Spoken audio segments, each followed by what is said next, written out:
Saludos a todos, una vez más por acá por Noticiero por la Libertad. Hoy tenemos un programa súper interesante. Bueno, vimos la semana pasada un testimonio súper desgarrador de un activista nicaragüense que sin duda muestra la realidad de lo que hoy es la dictadura, no solamente en Nicaragua, en Venezuela, en Cuba, sino en todo el mundo. Y hoy vamos a tener un programa para hablar un poco del origen de estos regímenes autoritarios de izquierda que se han amparado uno detrás del otro para pues hacer todas las barbaridades que han hecho a lo largo y ancho del hemisferio latinoamericano sobre todo. Hoy vamos a tener a una persona excepcional, a quien admiro mucho, que de verdad que respeto, como es la periodista Elisa Andrade. Ella es cofundadora del movimiento brasileños Patriotas en España, una excelente comunicadora social. De hecho, tuve el privilegio de estar en su programa y para mí es un honor tenerte acá, Elisa, porque vamos a hablar de un tema súper interesante. ¿Cuál fue el origen de todo este problema, no? Y creo que sin duda es el Foro de Sao Paulo, que nace en tu país. Bueno, para quien no sepa, Elisa es de Brasil, tiene muchos años en España, pero siempre ha estado muy presente y acompañando la política en Brasil y en todo el continente. Así que, Elisa, los micrófonos son tuyos. Quisiera hacerte una primera pregunta. Primero, darte la bienvenida. Gracias por aceptar la invitación.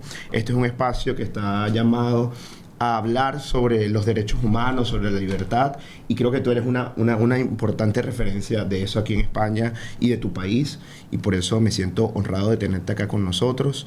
Pues hacía un poco el recuento antes de tenerte en el programa, y te preguntaba cómo nació el Foro de Sao Paulo. ¿Cuál fue el origen del Foro de Sao Paulo? Esa organización que para muchos, sobre todo los que estamos en países como Venezuela, como Brasil, como Nicaragua, como Cuba, nos suena más o menos similar, pero que no conocemos el trasfondo.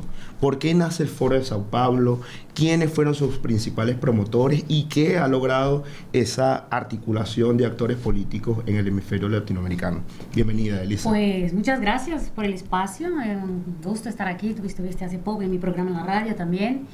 De verdad que pocos brasileños que yo conozca que se involucran, ¿no? Se lo hacen desde, ¿no? Y yo tuve la oportunidad de hacer esta labor y más allá, ¿no? Denunciar y contar lo que está pasando en Brasil. Y la verdad mucha gente no lo sabe, ¿no? Cómo surgió el Foro de Sao Paulo, el Grupo de Puebla.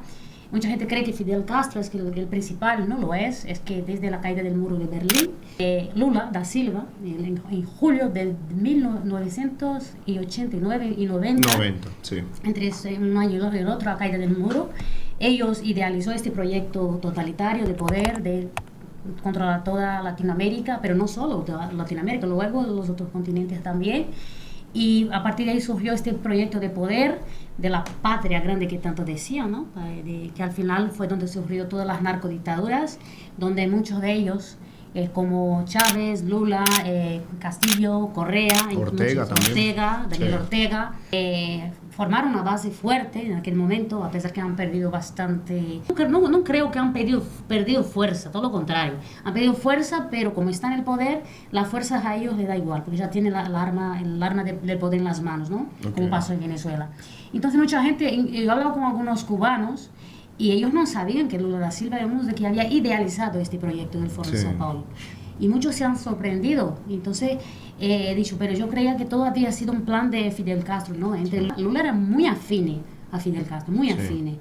Y felizmente ya lo sabéis, que ahora está al frente otra vez de Brasil y ya de forma acelerada lo está implantando en Brasil. Sí, es que, bueno, Fidel Castro tuvo un rol importante, sobre todo en el periodo de la Guerra Fría, para el surgimiento de guerrillas en el continente americano y de movimientos de izquierdas radicales que, bueno, que fueron a las armas y hay muchos ejemplos en el continente al respecto, y digamos por eso se construyó como el principal referente, el Che Guevara, etcétera, ¿no? Pero recordemos, como bien decías tú, que después de la caída del muro de Berlín, la izquierda mundial pues se vio en una crisis, digamos, existencial, porque se estaban replanteando, digamos, que después de que cayó su principal ejemplo, que era la Rusia soviética, ¿qué iba a pasar con esos movimientos de izquierda? Y bueno, se replantearon con este modelo que sin duda han tenido consecuencias bastante lamentables para nuestros países. Y no me quiero adelantar a eso porque vamos a hablar un poco de eso más adelante, pero ciertamente Lula, Ignacio da Silva, fue principal promotor de este movimiento. Totalmente. Y por hoy, bueno, vemos lamentablemente su posición, bastante controversial muchas veces en algunas posiciones, a veces tiene unas posiciones que son bastante cuestionables, y bueno, tú me hablarás un poco más allá de eso, ¿no? Pero bueno, ¿quiénes fundaron el movimiento? Digamos, las organizaciones, los movimientos. Está el Partido de Trabajadores de Brasil, está el movimiento MBR en Venezuela, que después fue el Partido Socialista de Venezuela, el Frente Sandinista de Nicaragua, o sea, la Liga de los Dictadores del Hemisferio. Sí, además ellos van formando grupos como si fuera una línea de varias, ¿no? Aperturas en cuestión de grupos, como tocaba decir. Por ejemplo, en Brasil, Lula también creó el grupo de Sin Tierra, el grupo Sin Tierra, que es un grupo totalmente revolucionario, totalitario, que es también parte del grupo de Puebla, el Foro de Sao Paulo. Tanto es que el dictador Nicolás Maduro les dio ahora, hace más de mucho, 180 hectáreas de territorio para que ellos pudieran plantar, entre comillas. Ya sabemos cuál es el proyecto, ¿no? No hay nada gratis, hay algo a cambio. Y además este tema nadie habla, pero por ejemplo hace poco el grupo Sin Tierra, que dice, ¿no? Este grupo radical ha ido a Venezuela, ha estado con Maduro, pero Lula utiliza una estrategia. La gente dice, si Lula es un borracho, es un analfabeto. No, Lula no es tonto, aunque mucha gente cree que Lula es tonto, no lo es. ¿Vale? Lula hace las cosas para, por ejemplo, a María Corina. Claro, ella ayudó delante para pasar una imagen a nivel internacional positiva, pero luego por detrás ha mandado el grupo Sin Tierra, ese grupo radical, revolucionario, a estar con Maduro ahí en Miraflores, ¿no? Entonces, él es muy estrategista y hace 30 años él ya decía que su intención era implantar el socialcomunismo en Brasil, aunque tardara 30 años. Y él llegó a fe que en 2023, enero de 2023, y lo está haciendo de una manera tan acelerada, pero que tiene prisa. Sí. Porque pasa que algunas cosas no le está saliendo bien, porque ganó Trump en Estados Unidos, ¿no? Algunos grupos de países como Argentina, que ha ganado la derecha, entonces eso frena un poco el plan de ellos. Pero en el caso de Charlie, que hace poco, ¿no? Le ha sido asesinado también, ellos están actuando ya de una manera de desesperación. Pero el grupo de Puebla no va a parar por ahí, aunque ellos han tenido un freno, ¿no? Un freno ahora mismo. Sí. Ellos van a seguir con este proyecto y no sé, sinceramente, cómo podemos... yo creo que solamente vamos a lograr combatir el Foro de Sao Paulo, el grupo de Puebla, una vez que caiga el dictador de Cuba y de Venezuela. Y ahí podemos empezar a decir que sí, que hemos empezado a vencer al grupo de Puebla Foro de Sao Paulo. Mientras tanto, vamos a tener estos obstáculos en la cuestión de Venezuela, que ya sabemos todos, de realmente cambiar el panorama político en Latinoamérica. Y mientras que esta gente está enchufada en todas las instituciones, aquí en España tenemos casos, como yo voy a hablar del caso de Zapatero, que está muy conectado con el grupo de Puebla. Ellos trabajan en varias partes del mundo. En el Parlamento Europeo tenemos gente que representa el grupo de Puebla. Sí. Entonces eso es un trabajo que ellos llevan décadas. No es de ahora. Sí, incluso en Estados Unidos. Veíamos la posición de Juan González allí en Estados Unidos, que a veces son bastante lamentables. Pero o sea, fíjate que tú mencionamos el tema latinoamericano, pero te tomo la palabra. Este proyecto incluso busca alianzas con países de otras latitudes. Veíamos, por ejemplo, el grupo no alineados que se está conformando con los BRICS, donde Brasil tiene un rol bastante importante y preponderante, Lula, Ignacio da Silva, con China, con Rusia, con Irán, con otros países que no necesariamente tienen los valores occidentales, democráticos, pro libertad, que nosotros hemos defendido durante mucho tiempo en nuestro continente.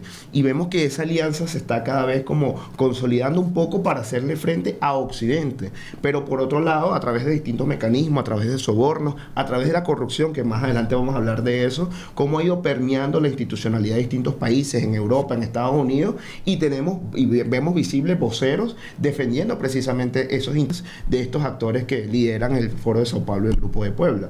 Entonces, lamentablemente este proyecto que inició, digamos, en nuestro continente ha ido buscando expandirse por todo el mundo con otros grupos radicales, con otros grupos que no defienden nuestros valores, que no defienden la libertad, que no defienden la democracia, y eso lo vemos visible con acciones tangibles, y eso es lo más preocupante. Entonces, la respuesta de Occidente, ¿cuál es la respuesta de Occidente Occidente, cuál es la respuesta de los gobiernos que defienden la democracia, que defienden la libertad, de los activistas, de los ciudadanos? ¿Por qué crees tú que este grupo ha tenido tanta influencia en nuestra sociedad, en nuestros países, cuando realmente son contra natura? O sea, no representan la identidad de lo que somos como ciudadanos latinoamericanos que aspiramos a la libertad, a la democracia. O sea, ¿por qué crees tú que estos movimientos han tenido tanta influencia en nuestra región? Mira, primero porque ellos han blanqueado el Grupo de Puebla, ¿no? Que es una organización criminal financiada claramente por el narcotráfico. Hay gente del narcotráfico al frente de este grupo y ellos han intentado blanquear de una forma. Por ejemplo, aquí en España, un ejemplo muy claro dentro de España. El grupo del partido de Podemos, por ejemplo, Monedero, ¿no? Esta gente ha sido creada por esta gente, ¿no? Sí, claro. Entonces ellos fueran de forma inteligente, vamos a decir así, creando estos grupos como partidos políticos, como si fuera algo común, algo normal, Sí. pero que en realidad son la continuidad del Grupo de Puebla, del Foro de São Paulo. Entonces ellos lograron de esta forma, ¿no? Y la gente no se dio cuenta hasta el momento, porque ahora la gente se está dando cuenta y ahora con esta operación, como dicen, ese operativo por parte de Estados Unidos, de ir a hacer esta operación en el Caribe Sí. para combatir el narcotráfico, es cuando nosotros, bueno, hasta el propio, eso ya lleva 4 años creo que el Pollo Carvajal estuvo detenido en España, Sí, ¿no? sí, sí. Que el Pollo Carvajal vino ya con la señal contando lo que había, lo que nosotros ya lo sabíamos, y lo que está haciendo Estados Unidos es solamente reforzando los hechos de lo que nosotros ya lo sabíamos. Pero la gente tardó, la gente en Europa, partidos políticos en Europa, medios de comunicación en Europa, trataba el Grupo de Puebla como una organización política normal, que estaba combatiendo, luchando por los derechos, cuando en realidad sabemos que era un proyecto de poder, de totalitarismo, dictadura, y todos los representantes políticos, por no decir otra cosa, que están dentro de este grupo, en su gran mayoría, como Daniel Ortega, Petón Chávez y Maduro, ellos ya vamos a ver, son toda la gente que hacen parte de la dictadura. Entonces, el proyecto de ellos, la finalidad total, es el camino, siempre ha sido el deseo de poder, ¿no? Solamente, infelizmente, se han expandido en Europa, pero ahora creo que todo esto que está pasando por parte de Estados Unidos, ¿no? Marco Rubio ha tomado la decisión de enfrentar a ellos.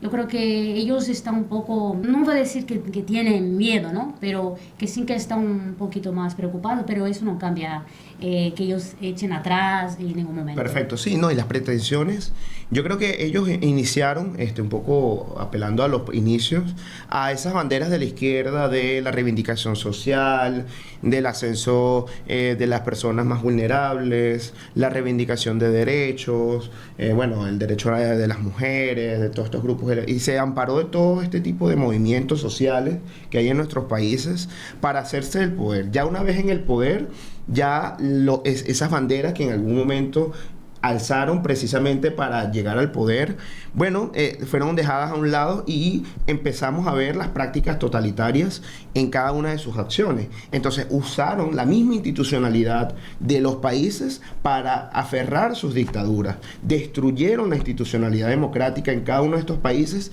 y de los movimientos democráticos no hubo una respuesta efectiva frente a esas acciones de destrucción de la institucionalidad. Y es por eso que hoy vemos a estos regímenes que cada vez sí tienen bajas, tienen retrocesos importantes. Ya ahora cada vez es más visible todo lo que han generado, pero bueno, apalancados a un régimen que ya no es popular, porque obviamente ya la gente los abandonó, porque pues ya se vio que todas esas banderas que ellos alzaron en pro de la reivindicación de los pobres, de los trabajadores, de los movimientos sociales, fueron mentiras, y que al final de cuentas el tiempo le dio la razón a quien la tenía, y que esta gente lo que quería era perpetuarse en el poder. Pero ahora que están en el poder, que no tienen el respaldo popular, entonces se apalancan en la delincuencia, en el delito, en el narcotráfico, como bien lo decías tú. Entonces vemos cómo cada vez es más visible denuncias de vinculación de muchos de estos liderazgos, incluyendo Nicolás Maduro, con el narcotráfico. Vemos cada vez cómo es más visible denuncias de corrupción en todos estos movimientos, en todos estos liderazgos que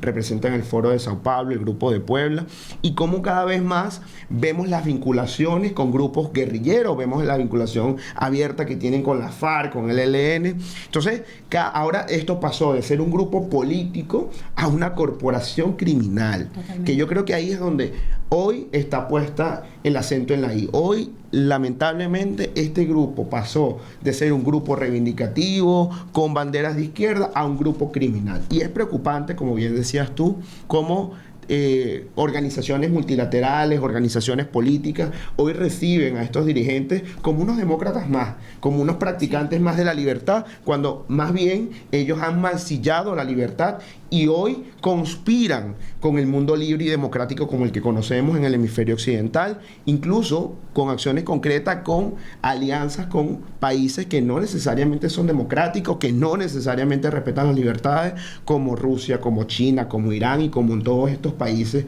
que hoy sufren todos estos sistemas en el mundo. Y perdona cortarte, estos grupos que tú me has dicho, ¿no? Que al final vino con un tema, un discurso, una bandera política. En realidad, en ningún momento la intención de ellos era una bandera política de los derechos de las personas, Sí. de los derechos de igualdad. No, es el propósito inicial y principal de ellos, es apenas una tapadera. Venimos con el discurso bonito, como lo hacen siempre. La izquierda lo hace, tiene a menudo hasta ese don de decir una cosa, porque es bonito decir, ¿no?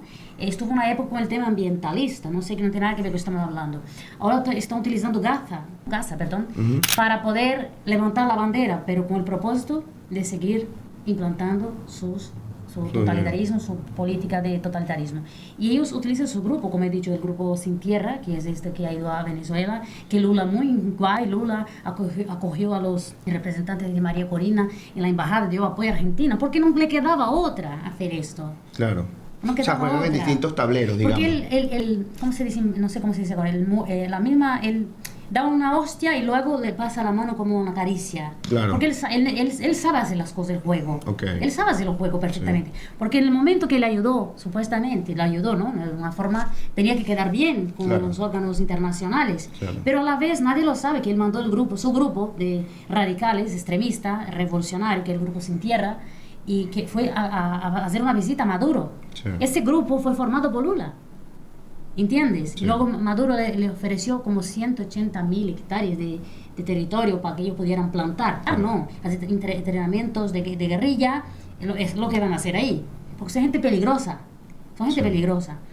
Entonces el discurso de ellos es siempre lo mismo, en este caso Lula, ¿no? Que la gente dice, yo he escuchado algunos medios decir, es alucinante, que Lula es un demócrata. ¿De cómo una persona que idealizó el grupo de pueblo, este grupo de narcodictadores, puede ser un demócrata? ¿Dónde? Sí. ¿En qué país? Bueno, pero lo mismo decían de Fidel. Yo recuerdo que en su momento decían de Fidel que Fidel era un referente. De hecho, en Venezuela, cuando estaba la democracia, llevaban a también Fidel. han dicho que era. Y Chávez también, pero yo recuerdo que, bueno, en videos del siglo XX, el final del siglo XX, llevaban a Fidel Castro a las universidades para que dieran charlas de democracia y de libertad. O sea, qué contradictorio, ¿no? Pero fíjate que, amparados un poco en eso, vamos a un caso puntual que fue un escándalo en Brasil, precisamente a partir de algo que creo que ha sido motor para estos regímenes, como es la corrupción. Sí. Y en Brasil y en Venezuela, particularmente, fueron dos de los países donde más impactó esta corrupción, que fue el caso de Odebrecht. Cuéntame un poco, fueron las implicaciones de ese caso y cómo impactó tanto en Brasil como en el hemisferio el caso de Odebrecht, qué referencias tienes y cómo a partir de allí empezaron ellos a blanquear a través de algunos voceros en el hemisferio y fuera del hemisferio latinoamericano su proyecto político de control del poder, digámoslo así. Pues ya hemos visto todos el caso de Odebrecht, que estas financiaciones ilegales que llevan muchos políticos de varios países, de Perú, de Ecuador, ¿no? De Brasil, de Venezuela en este caso, utilizaron representantes, como acaba de decir, en otros lugares del mundo, en otros países, para blanquear, ¿no? Para esta financiación que lo hacía a través de una financiación, y los resultados de todo eso, al final algunos países sí que lo han cumplido, ¿no? Tenemos algunos de esos representantes del Grupo de Puebla que siguen en la cárcel. En Brasil, infelizmente, sabemos todos que Brasil tiene una Corte Suprema totalmente política, que te voy a contar que no hay en Venezuela ya, ¿no? Entonces podéis entender perfectamente lo que quiero decir, que la mayoría de los representantes del Tribunal Constitucional de Brasil, decimos el Supremo Tribunal Federal, Okay. la mayoría de ellos son escogidos por Lula, Están blanqueando todos los que han sido condenados, en este caso de Odebrecht. Todos están saliendo en libertad por arte de magia, así de simple. Tanto es que Lula hace poco ha cogido a una corrupta, que es la mujer Nadine, la mujer de uno de estos expresidentes de Perú. Le ha dado, no solo ha dado asilo político, como le mandó un avión presidencial, de que hace parte de la flota presidencial de Brasil, a buscarla en Perú, para traerla a Brasil, ¿no? Y el caso de Brecht ha expandido en todo el mundo, varios representantes políticos de izquierda de varios países, precisamente en Latinoamérica, pero en otros países aquí también en Europa. Hemos escuchado que ha habido algunos políticos también que han estado involucrados en este caso de corrupción.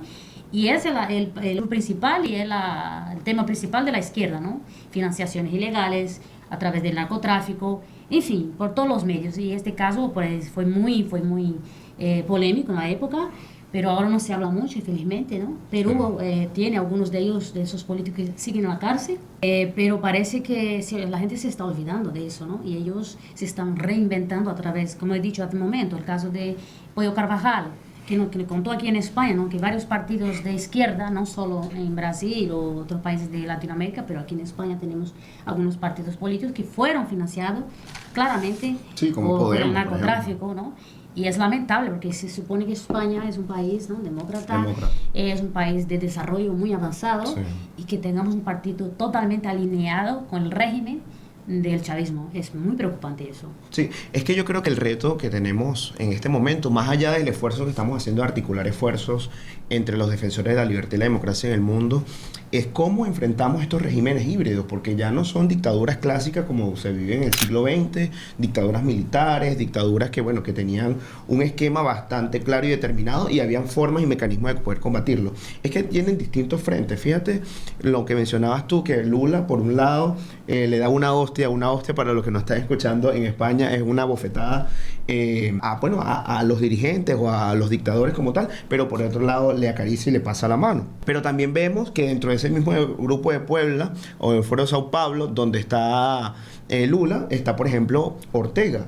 Que Ortega hoy, por ejemplo, la semana pasada entrevistábamos a Claudia, que era esposa de un exmilitar en Nicaragua que fue asesinado en Costa Rica. Y también vemos el caso de Maduro, por ejemplo, que también es parte de ese foro, donde, por ejemplo, en el Teniente Ojeda, en Chile, también fue asesinado. Entonces, por un lado, asesinan, persiguen, secuestran, exilian. Quien les habla es exiliado político. Y bueno, vemos cómo actúan en distintos tableros, pero por otro lado, entonces van y acuden a las instancias internacionales, se venden como demócratas, hacen foros internacionales, invitan a personas, a diputados, a congresistas, y bueno, vemos cómo van actuando en distintos tableros, ¿no? Lamentablemente eso ha hecho con el mundo, porque es que esta gente no solamente se ha conformado con asumir el poder, sino ha comprado movimientos en universidades, académicos, periodistas. O sea, ellos han penetrado distintos grupos sociales para de una u otra forma blanquear. Esa palabra que tú mencionabas, blanquear, creo que bastante atinada a lo que precisamente ellos hacen. Pero en este contexto, ¿cómo se vive los derechos humanos, por ejemplo, en Brasil? Conversaba contigo tras bastidores y me decías que hay presos políticos en Brasil. Eso para mí, como venezolano, te confieso, para mí eso es totalmente, desconocido. No sabía que había presos políticos, y discúlpame la ignorancia al respecto, pero no sabía que habían presos políticos. Y esa es la realidad que viven muchos países, que hay persecución, que hay violación de derechos humanos, que hay presos políticos, y eso simplemente no se sabe, no se habla. Entonces, cuando tú me decías, hay presos políticos hoy en Brasil, hay un juicio, por ejemplo, al expresidente Bolsonaro en este momento, una persecución política que en Venezuela ya se vivió. O sea, ya nosotros venimos de esa película. Cuando me decía que el Supremo de ustedes allá judicial estaba tomado por digamos, el grupo pro Lula. Bueno, en Venezuela es que ya no hay ni siquiera un juez que pueda decirse que es independiente. Todos están al servicio de Maduro. Y sabes, yo cuando hablo de los derechos humanos tengo mis dudas, porque llevamos tiempo con tantos cubanos, ¿no? Presos, torturados, Venezuela igual. Como hemos hablado, que todas las instituciones, infelizmente, Borrell, que ya sabemos todos que es un socialista, que está en el Parlamento Europeo, que blanquea, que recibe gente del chavismo, que le da la mano a gente de Cuba, de mercenarios cubanos. Y yo he hablado con muchos cubanos y dice, Lisa, es que no sabemos a dónde ir muchas veces. Obviamente hay gente seria dentro de estas organizaciones que realmente tienen buenas intenciones de realmente ayudar a estas personas. En Brasil no se habla de ello, todo lo contrario. Cuando leo la prensa aquí en España, por ejemplo, donde estamos, y veo que ellos tratan a estas personas del 8 de enero, vamos a entrar en el contexto. El 8 de enero de 2023 hubo una manifestación pacífica, como en Venezuela, en Brasilia, que es la capital de Brasil.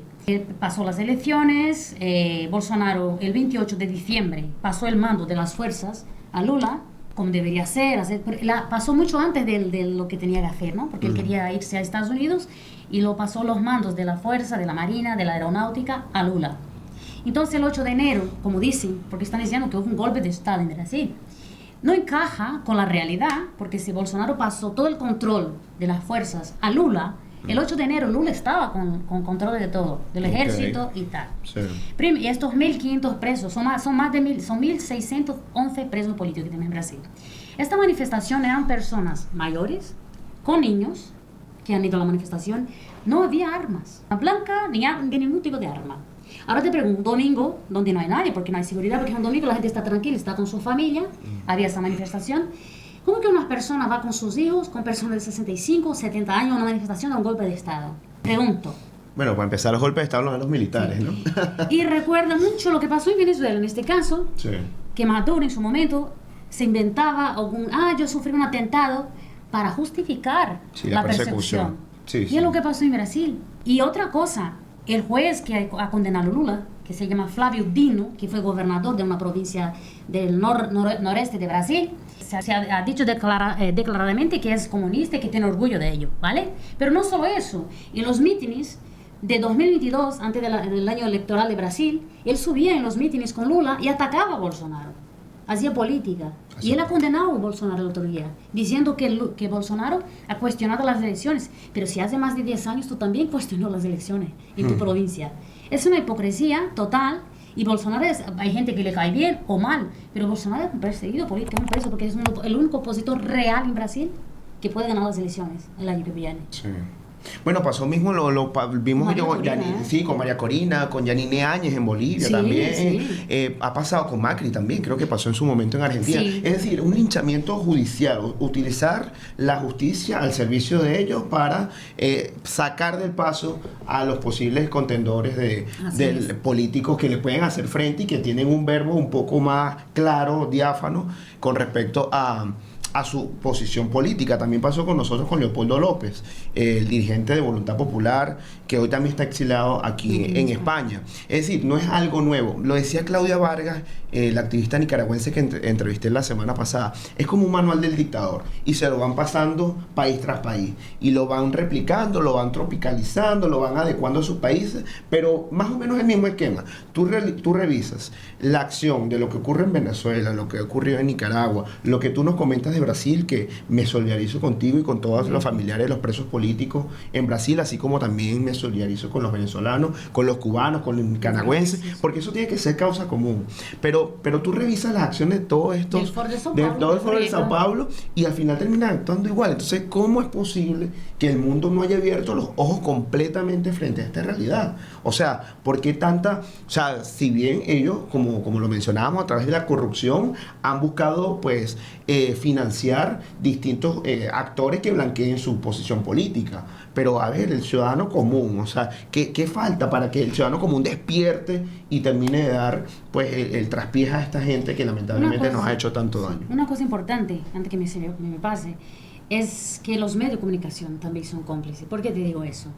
Porque los medios no dicen la realidad de los hechos, blanquean, como aquí en España, no voy a decir los nombres de los medios, ¿vale? Pero algunos medios que ponen la portada: los golpistas del 8 de enero en Brasil han sido condenados, no sé qué.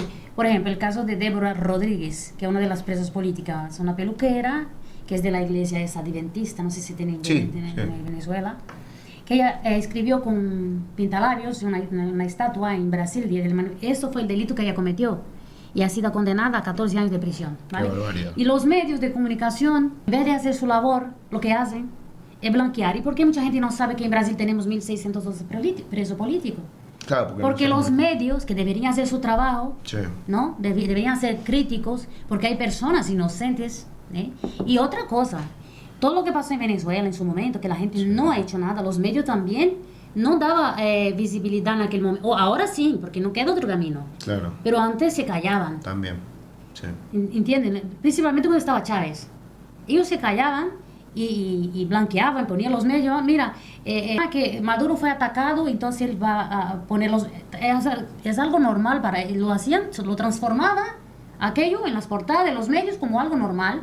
Y la historia se repite. Y muchos medios de comunicación también trabajan con el grupo de Pueblo y Foro de São Paulo. Sí. Como tú has dicho un momento. ¿Te acuerdas que tú me has dicho hace un momento? Sí. Muchos de periodistas que trabajan para el régimen. Sí. No, lamentablemente. Lamentablemente. Yo, de hecho, un amigo que también tiene un podcast, por cierto, te lo recomiendo, John Goicoechea, tenía un programa hace poco y él hablaba justamente de eso, ¿no? De qué ha tenido la corrupción, ¿no? Ha tenido impacto sobre las instituciones públicas, ha tenido impacto sobre los empresarios, ha tenido impacto sobre los medios de comunicación, ha tenido impacto sobre liderazgos internacionales. Es decir, la corrupción ha sido el epicentro para que ellos puedan perpetuarse en el poder. Ha sido su instrumento para poder hacerse con las suyas en cada uno de estos países, comprando periodistas, comprando empresarios, pagando prebenda por aquí y por allá, pagándole liderazgo para que los defiendan en distintas organizaciones multilaterales. Es más, han creado espacios, instancias, crearon Petrocaribe, crearon Mercosur, crearon UNASUR, han creado cualquier cantidad de escenarios políticos a partir, bueno, de la chequera no solamente de Venezuela, estoy seguro que Brasil en su momento también habrá aportado algo, y muchos países que lamentablemente fueron tomados por estos regímenes, por estos liderazgos, y se han perpetuado en el poder, ahora sin apoyo popular, porque hay que decirlo, cada vez tienen menos apoyo popular, porque la gente poco a poco ha ido despertando. Lamentablemente con una tragedia humanitaria importante en Venezuela y en Nicaragua y en Cuba, y estoy seguro que si en Brasil continúa esto también lamentablemente va a ocurrir una tragedia humanitaria sin precedentes, lamentablemente por el mundo regado a los latinoamericanos, pero bueno, hoy estamos en una situación que donde ellos sin apoyo popular se han apalancado en el crimen, se han apalancado en el narcotráfico, se han apalancado en la corrupción, se han apalancado en los grupos extremistas guerrilleros, con alianzas con grupos islámicos, etcétera. Es decir, ya han pasado una fase donde ya prácticamente ya no le quedan caretas, ya la careta no ocultan, ya no lo ocultan. O sea, ya yo creo que ya no tienen reparo en decir que bueno, que sí, que son criminales.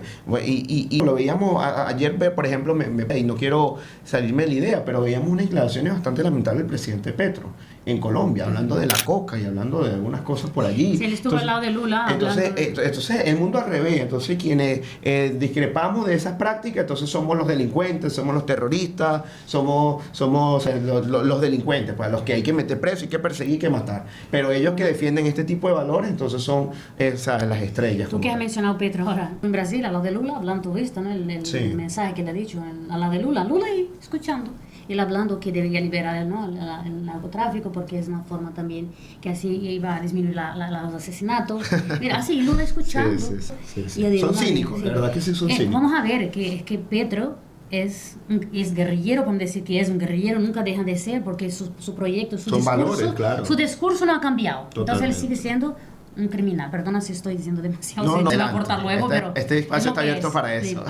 Y lo peor no es eso, es que esta gente tiene votantes, hay gente que vota. Sí, hay gente que le vota y cree que pues ellos de una u otra forma pues que dan dádivas, además son populistas, ¿no? Entonces dan unas dádivas por allí, entonces mientras que dan un maicito por acá, entonces ellos se quedan con los grandes manjares de la corrupción.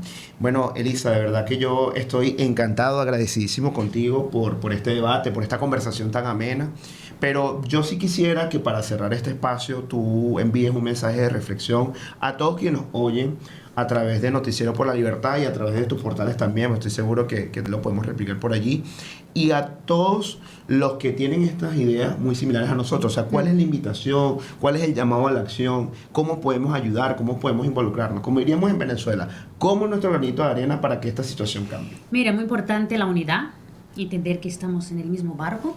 Cuando pasó con los cubanos, como he dicho muchos venezolanos, nosotros creíamos que no nos iba a tocar a nosotros, los nicaragüenses. Y nosotros también, los brasileños, y ahora está en la puerta. La importancia es la unidad, buscar estrategias, porque ya sabemos que la izquierda, el Foro de São Paulo, junto con organizaciones criminales, han enchufado en todos los sitios e instituciones los suyos. ¿Qué podemos hacer? También entrar. No digo quizás directamente a la política, pero hacer lo que estás haciendo tú ahora mismo. Involucrarnos y poquito a poco, de forma estratégica e inteligente, saber que podemos lograr, todos juntos, podemos lograr cambiar y frenar. Y uno de mis, podría decir de todo, yo tengo mucha cercanía y yo soy muy emotiva, tengo mucha cercanía con los cubanos y ahora con vosotros.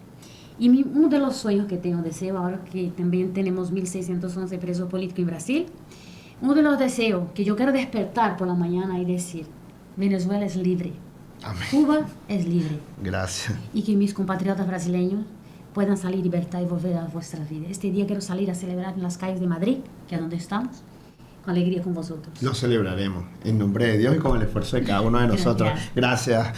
Bueno, este fue un testimonio de Elisa Andrade bastante emotivo, bastante sincero, bastante honesto. Y bueno, siempre yo he dicho que este espacio está abierto precisamente, como dices tú, para aportar nuestro granito de arena, para sumar un poco a esa articulación necesaria, esa unión de todos aquellos que creemos en la libertad, de los que creemos en la democracia y que aspiramos a despertarnos, como dice Elisa, de el día menos esperado, decir, mira, Venezuela es libre, Cuba es libre, Nicaragua es libre. Yo le decía a Claudia la semana pasada que esto es como un castillo de naipes. Cuando caiga la primera barajita, es todas esas barajitas que han consolidado este proyecto totalitario van a caer y seremos libres. En nombre de Dios, porque somos creyentes, somos personas. Sí, somos muy creyentes y eso hay que reivindicarlo. Así que a ustedes gracias por acompañarnos una vez más por Noticieros por la Libertad. Recordemos que este es un espacio para ustedes, por ustedes. La invitación a todos los activistas, a todos los ciudadanos del mundo, a todas las personas que nos ven y que quieran sumarse a esta iniciativa de articular esfuerzos por la libertad y por la democracia, que esta es su ventana y está al servicio de todos y cada uno de ustedes. Nos vemos en el próximo episodio. Gracias, Elisa.